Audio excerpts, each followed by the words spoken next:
정말 우리는 변화무쌍한 시대에 살아가고 있습니다. 그냥 아무것도 모르고 살아갈 수도 있겠지만 요즘은 뭐 TV뿐만 아니라 온갖 매체, 미디어를 통해서 정보를 접하는데 그 수많은 정보들이 마치 안개와 같이 자욱하게 우리 시야를 다 가리고 있단 말이에요. 그러니까 무엇을 잡고 어떻게 나가야 할지 모를 때에 우리가 잡아야 할 기준이 있는 거죠. 사무엘 때 하나님의 말씀이 희귀하다 그랬어요. 그때 사무엘은 무엇을 붙잡았냐면 살아계신 하나님의 말씀을 붙잡았죠. 어떤 사람이나 단체를 쫓아가는 게 아니에요. 하나님의 말씀을 붙잡고 있다는 겁니다. 우리가 믿는 성경은 66권으로 되어 있습니다. 66권의 성경이에요. 이것을 정경이라고 말하는데 영어로는 캐논이라 그래요. 이게 뭐냐면 기준이라는 뜻이에요. 기준. 우리는 66권의 성경, 신약, 구약 39권, 신약 27권 이것만은 우리가 성경이라고 말하지만 어떤 단체들은 다른 것도 성경이라고 말합니다. 근데 그거는 우리는 성경으로 인정할 수 없다는 거죠. 우리의 기준은 66권의 정경, 캐논이라고 하는데 이 자라는 말인데 이 자는 무엇이냐면 자는 규격화되어 있는 게 있어요.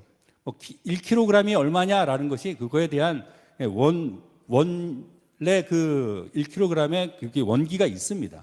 그것을 기준으로 해가지고 세상의 모든 킬로그램을 재는 거예요. 다른 길이나 이런 것들도 정확한 기준이 있어가지고 몇 센치, 몇 미터 이렇게 되는 것이지 아무거나 내가 이렇게 막대기를 하나 갖다 놓고 내 마음대로 줄을 축적 끈 다음에 이것이 1미터야 그러면 1미터가 되는 게 아니잖아요. 마찬가지로 그리스도인에게 그런 기준이 있는데 역사 속에서 증명되어 있는 이 66권 신구약의 이 성경만이 우리의 정경이고 그 이외의 다른 기준들은 어떤 것도 이 기준에서 벗어날 수 없다는 겁니다. 다른 참고 도서가 있을 수도 있겠죠. 근데 참고 도서도 무엇을 기준입니까? 이 66권의 성경책 안에서만 그 기준을 잡아야 되는 겁니다. 디모데후서 3장 16절에 이렇게 기록되어 있습니다. 모든 성경은 하나님의 감동으로 된 것으로 교훈과 책망과 바르게 함과 의로 교육하기에 유익하다 이렇게 말씀하고 있고 여호수아 1장 8절에도 하나님께서 가나안을 정복하는 여호수아를 향해서 뭐라고 말하냐면 이 율법책은 뭐냐면 토라예요. 모세에 의해서 주었던 5권의 그 당시에는 그 5권만 정경입니다. 이 율법책을 내 입에서 떠나지 말게 하며 주야로 그것을 묵상하여 그 안에 기록된 대로 지켜 행하라. 그리하면 내 길이 평탄하게 될 것이며 내가 형통하게 되리라. 이 혼란한 시대에 우리가 하나님의 말씀의 기준을 확실하게 붙잡고 살아갈 수 있는 강화 초대교회의 모든 성도들이 되시기를 예수 그리스도의 이름으로 축원합니다. 어떤 사람의 생각이나 어떤 단체의 생각을 쫓아가는 게 아니에요. 오늘 본문의 히스기야는 바로 그러한 몸부림을 쳤던 왕이었습니다. 말씀으로 돌아가려고 하고 몸부림치는 모습이에요. 이스라엘 왕들 중에 보면 선한 왕이라고 일컬을 수 있는 왕이 얼마 되지가 않습니다. 정말 조금이에요. 솔로몬 이후로 아사, 여호사밧, 히스기야, 요시야 이 4명이 전부 다예요. 그러니까 그 다른 왕들은 어떻게 했냐면 여로보암의 길로 행했던 왕들이었습니다. 성경을 통독해 보면 알겠지만 북이스라엘 왕이든 남유다 왕이든 다 마찬가지예요. 북이스라엘 왕 중에서는 예후가 그래도 하나님 앞에 칭찬을 들었는데 예후도 아합의 아들들을 다 죽인 것 이외에는 여로보암의 길로 행했다라고 그렇게 기록하고 있습니다. 그렇게 하다가 결국은 어떻게 됐습니까? 히스기야 때 아수르라는 왕국이 일어서서 북이스라엘 사마리아를 멸망시킨 거예요. 그것을 목격한 히스기야는 하나님을 제대로 섬기지 못하고 우상만 섬기다가 이대로 망하는구나 라는 것을 알고 그 원인을 북이스라엘이 망하고 남유다가 위기에 처한 그 상황을 원인을 하나님의 떠난 것으로 찾게 되는 거예요. 그리고 히스기야는 그러한 몸부림을 통해서 결국은 히스기야 때 예루살렘이 멸망할 뻔한 그 위기에서 하나님께서 그를 구원하셨다라는 겁니다. 이것은 히스기야가 어떤 군사적인 어떤 술법을 가지고 이겼던 것도 아니고 어떤 정치력을 이용해서 이겼던 것도 아닙니다. 단지 하나님의 말씀만 찾고 오직 하나님께로 돌아가려는 몸부림을 통해서 그 변화무쌍한 그 세상 속에서 그 예루살렘을 지켜냈던 히스기야의 믿음이 과연 어떠한 것인가. 그래서 오늘 말씀의 제목을 히스기야 부제로 변화의 중심에 서다라는 이런 제목을 잡아봤는데요. 히스기야가 했던 그 일 첫 번째는 우상을 타파했다라고 성경은 기록하고 있습니다. 오늘 본문 4절에 보면 그가 여러 산당들을 제거하며 주상을 깨뜨리며 아사라 목상을 찍으며 모세가 만들었던 놋뱀을 이스라엘 자손이 이때까지 향하여 분향함으로 그것을 부수고 누후수단이라고 일컬었더라. 사랑하는 성도 여러분, 우리가 변화무쌍한 세상 가운데서 하나님이 외에 다른 모든 것들을 우상으로 여기고 타파할 수 있는 성도들이 되기를 예수 그리스도의 이름으로 축원합니다. 우상을 우리 삶 속에서 제거해 버리는 것, 그것이 하나님께로 돌아가는 가장 첫 번째 모습이라는 겁니다. 하나님 보시기에 정직하게 행하였다라는 히스기야의 업적을 기록하는데 제일 먼저 기록한 것이 무엇이냐면 4절 말씀이에요. 여러 산당들을 제거하고 주상들을 깨뜨리고 느후수단을 깨뜨렸다라고 하는데요. 산당을 제거했다는 것은 이스라엘에 이미 만연해 있는, 유다까지도 다 만연해 있는 우상 숭배, 남북국가에 가득하게 넘치게 되었는데 그게 언제부터였냐면 솔로몬 때예요. 참 안타깝게도 솔로몬이 하나님의 성전을 지어놓고 산당들을 없애지 않았습니다. 더 이상 산당들이 필요 없죠. 왜? 성전에 와서 이제 하나님 앞에 제사를 드리면 되니까 산당이라는 것은 더 이상 필요가 없습니다. 예전에는 성전이 없으니까 자기가 제사를 지내려면 산당에 올라가서 제단을 쌓고 제사 드리고 이럴 필요가 있었지만 성전 건축 이후에는 필요가 없잖아요. 근데 그 산당들이 하나님을 섬기는 장소가 아니라 우상 숭배의 장소가 돼버린 것이에요. 오늘날 우리는 어떻습니까? 하나님은 교회를 성전으로 세웠습니다. 교회는 건물이 아니죠, 그죠? 예수 그리스도를 믿는 모든 성도들, 이 교회라는 모임을 통해서 하나님은 성전을 세웠고 이 안에서 우리가 하나님을 경배하도록 했는데 그리스도인들이 교회를 자꾸 떠나가서 딴 데서 무교회주의 막 이런 게 넘쳐나요. 특히 코로나 이후로 성도들이 많이 흩어지기 시작을 해서 코로나 이후에 잘 돌아오지 않는 경우가 참 많습니다. 돌아와야 합니다. 교회라는 이 건물이 성전이기 때문이 아니라 교회 자체가 성전이기 때문에 우리는 모이기를 힘써야 돼요. 히브리서의 말씀에 있잖아요. 모이기를 힘쓰라고. 그날이 가까움을 볼수록 더욱 그리하자고. 모이기를 피하는 어떤 사람들의 습관처럼 하지 말라고 성경은 분명히 말씀하고 있습니다.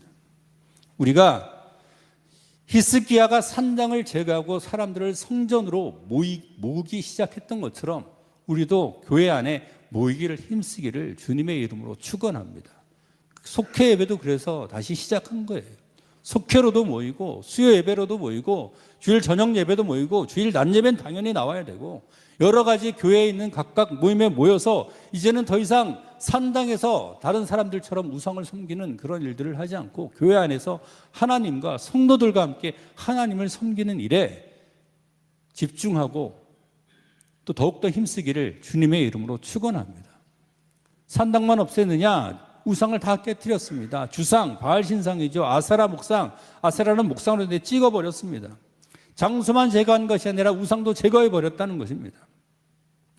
마음은 콩밭에 가 있다라는 속담이 있죠. 그건 뭡니까? 몸은 여기 와 있는데 마음은 딴 데 가 있어요. 마찬가지로 우리가 성도라고 하면서 성도들 모임 가운데, 교회 모임 가운데, 예배 모임 가운데 몸은 와 있는데 마음은 온갖 딴 생각으로 쌓여 있다면 그것은 마찬가지라는 거죠. 사랑하는 성도 여러분, 내 마음속에 아직도 자리 잡고 있는 하나님보다 더 사랑하는 그 모든 우상을 제거해버리기를 예수 그리스도의 이름으로 축원합니다. 이스라엘이 주로 섬기던 바알과 아세라는 다른 신들도 있었지만 그들의 세속적 욕심을 상징하는 겁니다. 바알은 농사의 신이어서 풍요롭게 하는 신이었고요.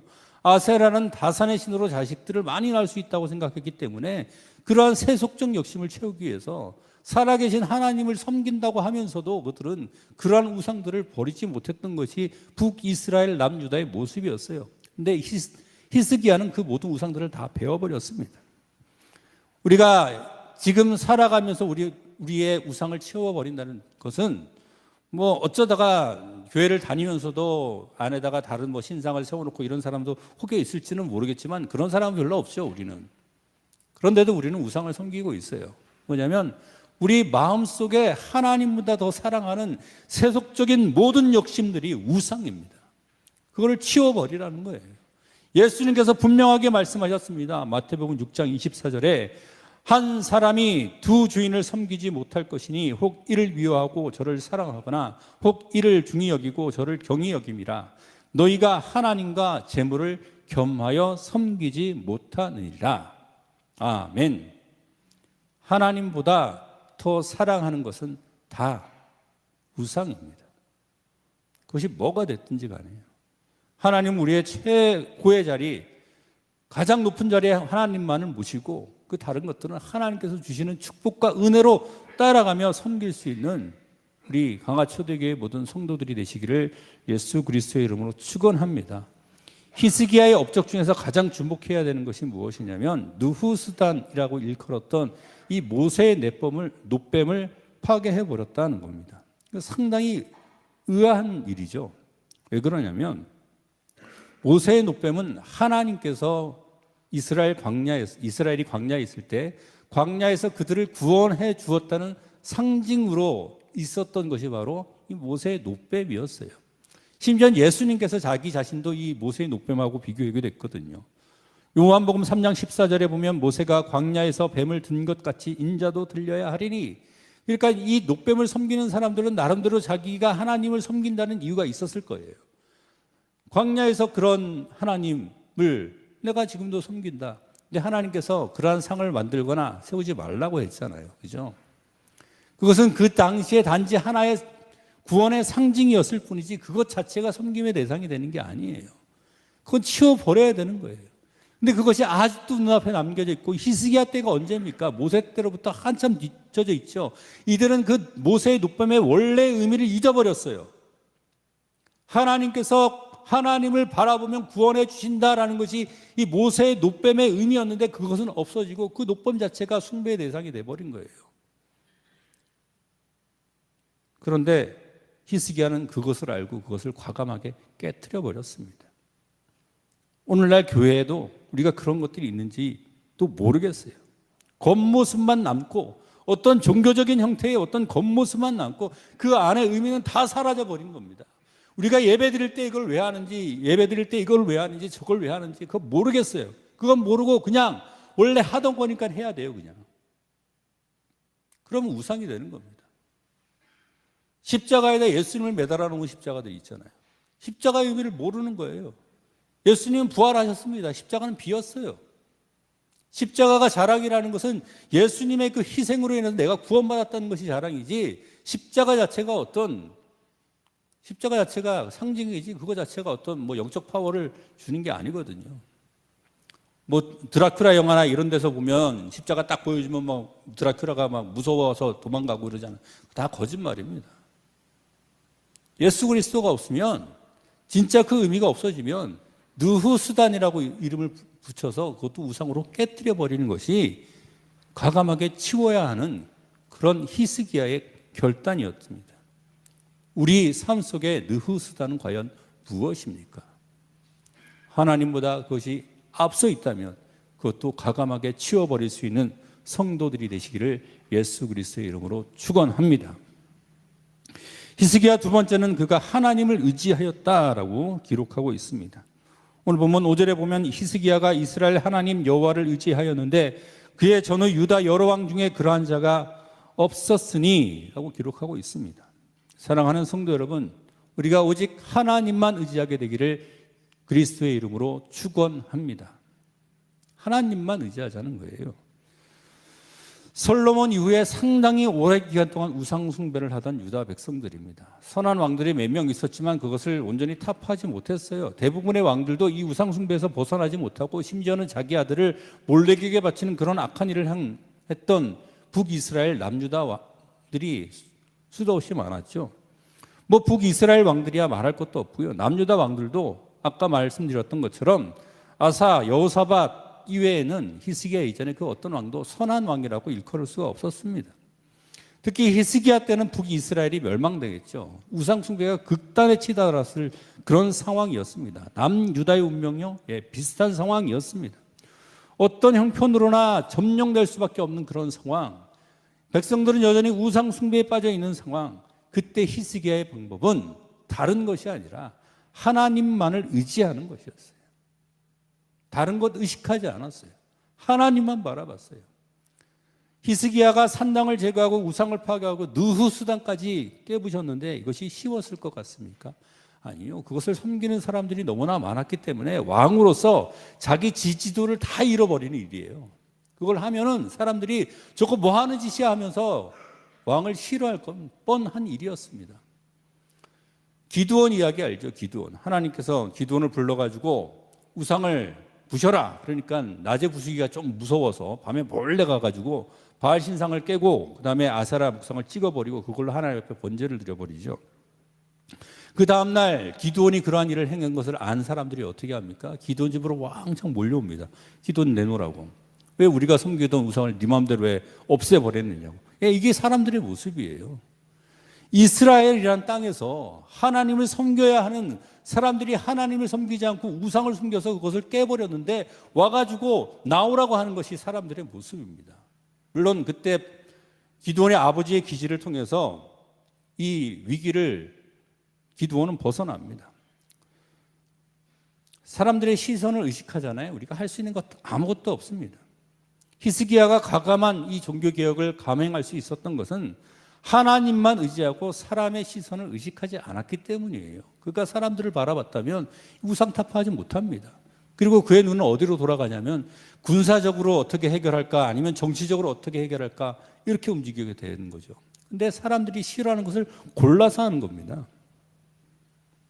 근데 그런 걸 바라봐야 됩니까, 우리가? 하나님의 말씀이 뭐라고 하는지 봐야죠. 분명히 하는 그 사람들이 하는 행동이나 말들이 무엇인지 보고 그것이 성경에 맞지 않는다면 성경이 말하는 대로 경건의 모양은 있으나 경건의 능력을 부인하는 자니 그들에게서 돌아서라 라고 하는 말씀에 우리는 순종해야 되는 겁니다. 여호수아 24장에 보면 여호수아가 죽기 전에 이스라엘에게 이렇게 촉구를 해요. 만일 여호와를 섬기는 것이 너에게 좋지 않게 보이거든 너희 조상들이 강 저쪽에서 섬기던 신들이든지 또는 너희가 거주하는 땅에 있는 아모리 족속의 신들인지 너희가 섬길 자를 오늘 택하라. 오직 나와 내 집은 여호와를 섬기겠노라. 여호와의 결단이 우리의 결단이 되기를 예수 그리스도의 이름으로 축원합니다. 여호수아 때에도 여전히 이스라엘 백성 중에 우상을 섬기는 자들이 있었어요. 지도자였던 여호수아를 그런 면에서 타파하려는 사람들이 있었어요. 여호와는 광야의 신인데 지금 우리는 이 가나안 땅 넘어와서 이제 농사 짓고 정착해서 살아야 되는데 이제 다른 신을 섬겨야 되지 않겠냐고 하는 사람들이 있었어요. 마음대로 하라는 겁니다. 사람의 마음은 하나님께서 어떻게 하지 않습니다. 이 사람을 섬기던 저 사람을 섬기던 저 신을 섬기던 이 신을 섬기던 하나님 뜻대로 행하던 죄악을 행하던 그거 하나님께서 관여하지 않으세요. 여호수아도 그렇게 얘기를 하잖아요. 이 신을 섬기던 저 신을 섬기던 니들 마음대로 해라. 그런데 오직 나와 내 집은 여호와를 섬기겠노라. 이것이 우리의 결단이 되기를 예수 그리스도의 이름으로 축원합니다. 오늘날 교회 안팎에 혼합주의가 엄청나게 들어와 있습니다. 이것저것 다 뒤섞여 있어요. 오늘날 이슈가 그거죠. 어떻게 하면 잘 섞을까를 생각하잖아요.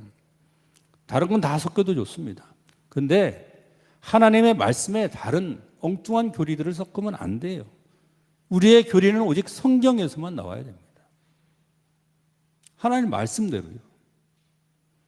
우리가 주의해야 되는 게 뭐냐면 저도 그렇게 얘기하잖아요. 제가 여기서 강단에서 얘기한다고 다 무조건 그냥 아멘하고 받아들이는 게 아니에요. 그것이 하나님의 말씀이라면 아멘하고 받아들이고 아니다 싶으면 성경을 보고 확인해야 되는 거예요. 베레아 사람들이 그랬다고 제가 여러 번 얘기했죠. 사도 바울이 가서 베레아 사람들에게 하나님의 말씀을 선포하니까 하나님의 말씀을 간절히 받는 것까지 아멘하고 받았어요. 근데 거기서 끝난 게 아닙니다. 진짜 사도 바울이 얘기한 것이 맞는지 아닌지 성경을 상고했다라고 기록이 되어 있습니다. 저는 이 강단에 서서 하나님 말씀을 선포할 때 두려운 마음으로 씁니다. 하나님 말씀 외에 다른 것을 선포하면 안 되니까요. 근데 진짜 그런지 안 그런지 확인하는 것은 누구 몫입니까? 여러분들 몫이에요. 성경을 읽으세요. 지금 성경 읽기를 하고 있잖아요. 성경 본문이 어디에서 나가고 있습니까? 매주 성경 읽기 과제 내주는 것, 그 범위 안에서 지금 하고 있는 겁니다. 여러분들이 그 과제대로 했다면 이번 주에 읽었던 성경 내용이 오늘 설교 말씀이 되는 거예요. 하나님의 말씀으로 확인할 수 있게 되기를 예수 그리스도의 이름으로 축원합니다. 사람을 두려워할 게 아니에요. 하나님이 두렵습니다. 히스기야는 사람이 두렵지 않고 하나님이 두려웠기 때문에 사람들이 뭐라고 생각하든 그것 개의치 않고 신하들도 얼마나 많이 반대했을까요? 여기는 이렇고 저기는 이렇대요. 근데 전혀 그러지 않았어요. 하나님을 두려워하면서 하나님을 의지했다는 겁니다. 아마 당시 신하들 중에는 그런 사람들이 있었을 겁니다. 지금 아수르가 지금 쳐들어와서 북이스라엘 멸망시켰으니까 또 저쪽에 가면 애굽, 이집트라는 나라가 있잖아요. 저기 좀 끌고 와가지고 좀 붙어가지고 하든가 아니면 아예 아수르에 그냥 그 조공을 바치는 신하 국가로 들어가거나 그렇게 해서 살아남는 게 좋지 않겠습니까? 그것이 정치적인 방법입니다. 어쩌면 현실적인 방법일 수도 있겠어요. 북이스라엘은 이미 사마리아는 함락되었고 랍사게라고 하는 아수르의 장군이 와가지고 예루살렘이 협박하고 있는 상황입니다. 항복이냐 애굽이라 붙느냐 둘 중에 하나의 선택밖에 없습니다. 그것이 정치적으로 해결하는 방법이에요. 자기가 사내립의 신하가 되는 거죠. 아니면 조금이라도 힘이 있는 애굽 땅에 가서 애굽 왕하고 연합을 하든가. 근데 둘 중에 어떤 방법도 선택하지 않았습니다. 히스기야는. 열왕기 하 19장 1절에 보면 히스기야 왕이 듣고 그 옷을 찢고 굵은 배로 두르고 여호와의 전에 들어가서 그 절체절명의 상황에서 그가 선택한 것은 무엇이냐? 하나님께 기도하고 하나님을 더 의지하는 것이었다라는 겁니다. 진퇴양난의 상황. 이러지도 저러지도 못하는 상황. 구해줄 곳은 누구밖에 없습니까? 하나님밖에 없습니다. 한국교회가 이런 상황일지도 모르겠고요. 어쩌면 우리의 개인적인 상황이 이럴지도 모르겠어요. 이것을 어떤 정치적인 방법이나 사람, 인간적인 방법으로 어떻게 해결해 보려고 각종 방법을 도모하기보다는 하나님께 의지하고 하나님께서 원하시는 방법대로 우상을 우리의 삶 속에 제거함으로 이 모든 문제를 해결해 나갈 수 있는 히스기야와 같은 성도들이 되시기를 예수 그리스도의 이름으로 축원합니다. 히스기야 마지막으로는 그가 형통하였다라고 이렇게 성경은 기록하고 있습니다. 7절 말씀에 기록되어 있습니다. 여호와께서 그와 함께 하심에 그가 어디로 가든지 형통하였더라. 저가 아수르 왕을 배반하고 섬기지 아니하였고. 사랑하는 성도 여러분, 우리의 삶 속에 우상을 제거하고 하나님만 의지한다면 하나님께서 우리에게 형통의 복을 주시는 줄로 믿으시기를 예수 그리스도의 이름으로 축원합니다. 근데 이 형통이 우리가 생각하는 형통하고 달라요. 사람들이 형통이라는 말을 딱 영어로 표현을 하면 success 이걸 떠올리기가 쉽습니다. 성공, 형통, 성공. 성공하면 형통한 것이고 형통하면 성공한 것이 아니에요. 하나님의 형통함은 과정을 얘기합니다. 결국은 하나님께서 우리에게 주신 형통이라는 것은 하나님과 함께 했느냐 그렇지 아니하느냐의 차이예요. 히스기야 시대는 결코 부흥의 시대가 아닙니다. 우리가 히스기야 때에 이사야도 있고 히스기야도 있고 이러니까 참 부흥했던 시절이구나 그렇게 생각할지는 모르겠지만 아닙니다. 예. 난세의 영웅이 난다는 것처럼 최악의 상황이기 때문에 선한 왕 히스기야와 이사야가 있었던 거죠. 유다가 멸망할 때 요시야와 예레미야가 있었던 것과 똑같은 구조입니다. 그런데 그런 위기의 시대에 히스기야를 형통하다고 이해가 되지 않는 겁니다. 사실은. 히스기야가 우상을 제거하고요. 그리고 나서 아수르 왕을 섬기지 않고 배반했습니다. 종을 갖다 바치지 않아요. 그러면 하나님께서 형통하게 해주셔야 돼요. 성공적으로 해주셔야 되잖아요. 군사력이 강해지고 경제력이 너무 많아지고 그래서 아수르와 대항할 힘이 생기게 해야 되잖아요. 근데 웬걸 반대 일이 생깁니다.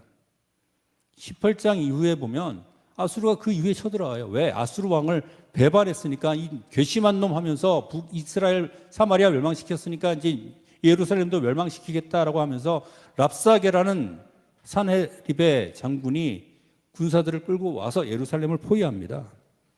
이제는 꼼짝없이 죽었어요. 그래서 좀 살아보려고 그 안에 있는 모든 은금을 다 모아가지고 랍사게한테 바쳤더니 이건 택도 없어. 더 가져와. 갖다 줄 게 있어야죠. 이제는 멸망당할 일밖에 없습니다. 요셉 생각나십니까? 요셉은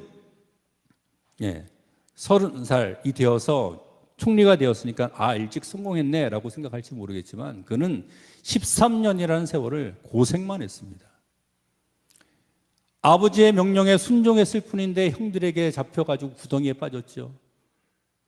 그나마 좀 나았던 게 그래도 유다 형 때문에 노예로 팔려갔습니다. 그런데 황태자처럼 살다가 노예로 팔려간 것이 무슨 형통한 일이겠습니까? 그런데 창세기 39장 2절에 보면 요셉에 대해서 어떻게 기록하고 있느냐? 여호와께서 요셉과 함께 하심으로 그가 형통한 자가 되어 애굽으로 노예로 팔려갔어요. 근데 성경은 뭐라고 기록합니까? 하나님께서 함께함으로 형통한 자가 되었다고 했습니다. 열심히 일했습니다. 주인한테 인정받았어요. 아, 형통하구나 싶었는데 웬걸, 그 유혹을 뿌리치고 도망간 그 이유 때문에, 하나님의 말씀을 지키려고 하는 그 이유 때문에 왕의 감옥에 갇혀버려요.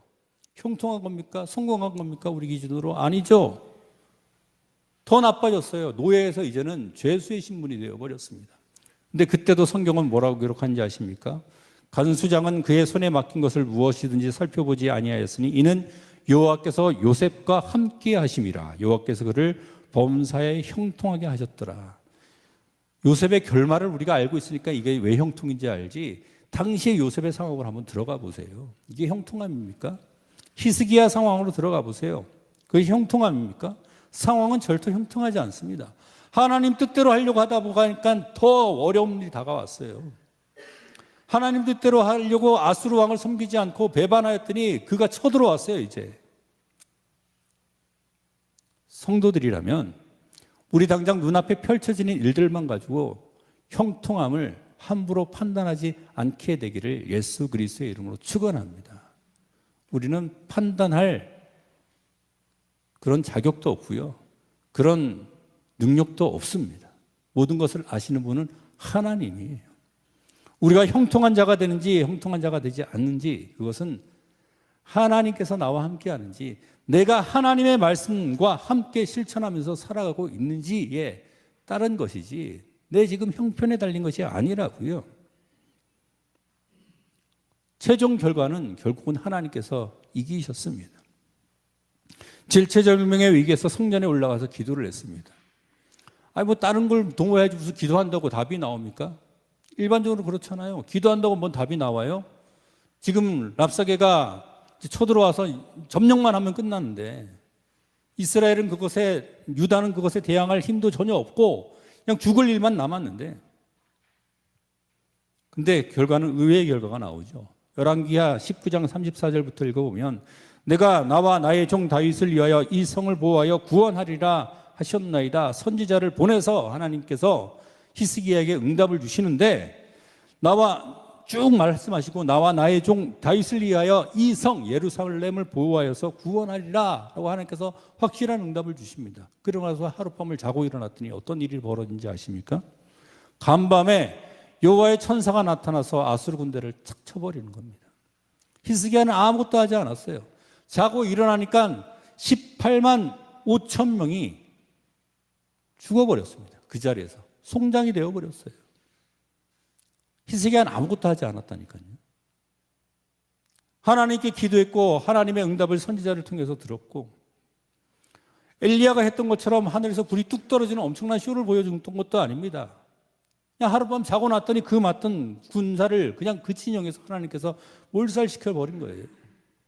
이게 살아계신 하나님의 능력인 줄로 믿으시길 바랍니다.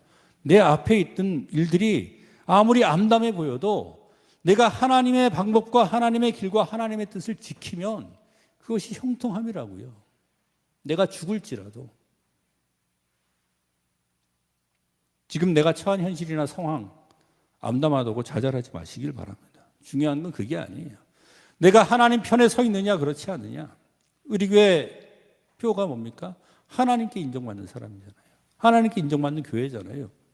우리가 각자가 하나님 앞에 인정받고 하나님 편에 서 있다면 그것으로 이미 충분히 형통한 줄로 믿으시기를 예수 그리스도의 이름으로 축원합니다. 현대교회가 처한 상황은 히스기야 때와 비슷한 것 같아요. 절체절명의 위기에 온갖 우상들이 넘쳐납니다. 여기 들어가면 이 소리하고 저기 들어가면 저 소리합니다. 성경 이야기는 전혀 하지 않고 강단에 성경 구절 하나 읽어놓고 다른 얘기 막 하는 그런 사람들도 많아요. 온갖 종교적인 어떤 관습들이 그것이 경건한 것 마냥 그것이 오히려 우상이 되어 있는 그런 상황. 이 상황에서도 우리가 붙잡을 수 있는 건 딱 한 가지밖에 없습니다. 오직 살아계신 하나님의 말씀, 기록된 성경인 줄로 믿으시기를 예수 그리스도의 이름으로 축원합니다. 그리고 그 말씀을 붙잡고 하나님께로 돌아가야 돼요. 우리의 삶 속에 우리 주변에 있는 온갖 우상을 히스기야처럼 타파를 하고 하나님의 말씀에 의지하여서 하나님을 더욱더 의지하면 우리 상황이 지금 어떻게 펼쳐지든지 그것과는 상관이 없이 하나님의 형통함이 우리와 함께 하실 줄로 믿습니다. 그리스도인이 최종적으로 결국 바라보는 게 뭐죠? 하나님 앞에 서는 거예요. 다른 사람들에게 내게 어떻게 인정받고 다른 사람들에게 어떻게 보여지느냐, 얼마나 멋진 사람이 되어 있느냐, 그게 중요한 게 아니에요. 하나님 앞에 섰을 때 하나님 앞에 부끄러움이 없어야죠. 히스기야가 하나님 앞에 그렇게 섰던 사람이었습니다. 우리도 히스기야처럼 이 변화무쌍한 세상 속에서 하나님 말씀 가운데 서서 하나님의 형통함을 누리며 살아갈 수 있는 모든 성도들이 되시기를 예수 그리스도의 이름으로 축원합니다.